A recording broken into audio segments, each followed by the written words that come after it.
শুধু 3 দিনেই যদি চুলকে আমার মতো লম্বা করতে চাও তো তোমাদের জন্য আমি আমার একটা রেমেডি নিয়ে এসেছি। এই রেমেডিটা আমার চুলকে শুধুমাত্র 3 দিনে লম্বা করেছে। স্টেপ বাই স্টেপ তোমাদের সাথে লাইভ প্রুফ করব। আর এই রেমেডিটা ছোট বাচ্চারাও ব্যবহার করতে পারবে, কারণ এর কোনো সাইড এফেক্টস নেই। আমার কয়েকটা ভিউয়ার্স এটা ব্যবহার করেছে, এদেরও চুল সেই লম্বা হয়ে গেছে মাত্র 3 দিনে। যেখানে স্ক্যাল্প দেখা যাচ্ছিল ওখানে নতুন চুল আসা স্টার্ট হয়ে গেছে, এবং যে চুলের খোপা পাতলা ছোট হতো তা ভারী মোটা এবং বড়তে কনভার্ট হয়ে গেছে।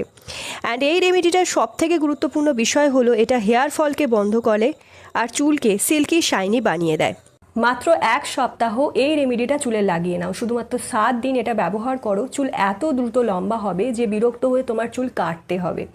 High guys, my name is Kusum. যারা চ্যানেলে নতুন ভিজিট করেছো প্লিজ চ্যানেলটা সাবস্ক্রাইব করে রেখো এরকমই নিত্য নতুন ঘরোয়া টিপস পেতে। অ্যান্ড ভিডিওটা ভালো লাগলে অনেক বেশি শেয়ার করো নিজের ফ্রেন্ড ফ্যামিলির সাথে। তো চলো যাওয়া যাক মেন ভিডিও পার্টে। চিরুনি দিয়ে চুল আঁচড়ালে চুল পড়বে না, চুল আর ভেঙে যাবে না, একদম 100% গ্যারেন্টেড রেমেডি। মানে এর থেকে ভালো রেমেডি আর হতেই পারে না। আমার চুলের অবস্থা খুবই খারাপ ছিল আগে, কিন্তু যখন থেকে আমি এই রেমেডিটা ইউজ করা স্টার্ট করেছি আমার চুল অনেক সুন্দর হয়ে গেছে, একদম লম্বা মোটা ঘন কালো সিল্কি শাইনি করে দিয়েছে এটা।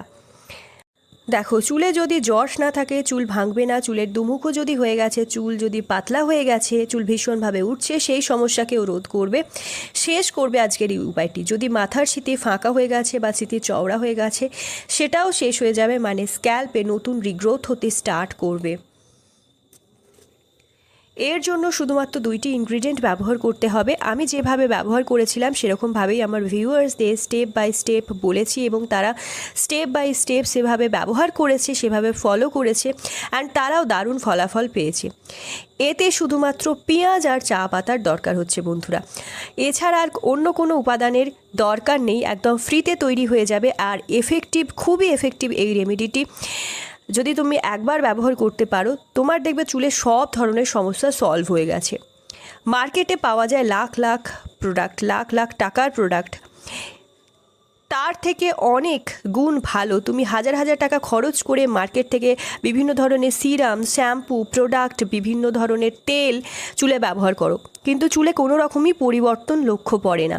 উল্টে এমন হয়ে গেছে যে সবার চুল ঝরতে আরম্ভ করে দিয়েছে, সবার চুল ঝরতে আরম্ভ করেছে। কিন্তু এই রেমেডিটা তোমার চুলের সব সমস্যা শেষ করে দেবে।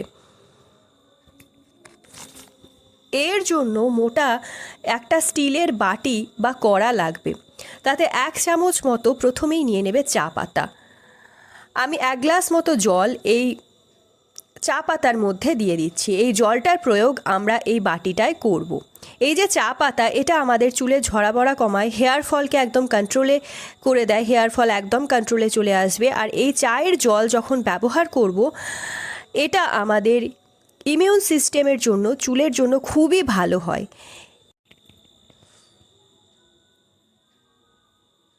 মার্কেটে অনেক প্রোডাক্ট আসে রোজই, মার্কেটে কত প্রোডাক্ট আসে রোজ রোজ, নতুন নতুন কত প্রোডাক্ট লঞ্চ হচ্ছে, কিন্তু সেই প্রোডাক্টকে ব্যবহার করে তোমাদের চুল খারাপের থেকেও খারাপ পরিস্থিতিতে চলে আসে। শ্যাম্পু করার পর চুলে চিরুনি আঁচড়ানোর দরকারই লাগে না, চুল এত বেশি ঝরে যায়। চিরুনি আঁচড়াতে আর মনেই লাগে না, আর ভালো লাগে না, এত বেশি চুল পড়তে থাকে, চুল এত বেশি ঝরে যায়, জট পাকিয়ে যায়, চুল আঁচড়ানোতেই ভয় পায়। যাদের চুল একদম রুক্ষ সূক্ষ্ম হয়ে গেছে তাদের চুলে শাইন এনে দেওয়ার কাজ করবে আজকের এই রেমেডিটি। চুলের গ্রোথকে একদম দ্রুত বাড়িয়ে দেবে, কেননা এটা হেয়ার ফলিকলকে অ্যাক্টিভ করে দেয়। এই চায়ের পাতা দিয়ে মেহেন্দিও বানানো হয় বন্ধুরা। এই চায়ের পাতাতে কোনো রকম কেমিক্যাল থাকে না, এটা কিন্তু প্ল্যান্ট হয়, গাছের যে ছোট ছোট পাতা হয় সেগুলোকে কেটে, সেই পাতাকে কেটে ব্যবহার করা হয়। আর এই চা পাতা চুলের জন্য খুব সুন্দর কাজ করে, খুব সুন্দরভাবে চুলটাকে ম্যানেজেবল করে দেয়, মোলায়েম বানায় আমাদের চুলকে, এবং ফ্রি র্যাডিক্যাল ড্যামেজের হাত থেকে বাঁচায়। অ্যান্টিব্যাকটেরিয়াল, অ্যান্টিফাঙ্গাল এই গুণ থাকে চায়ের পাতায়, কারণ সেই কারণে কিন্তু এটা আমাদের স্ক্যাল্পে ড্র্যান্ড্রাফও হতে দেয় না, আমাদের স্ক্যাল্প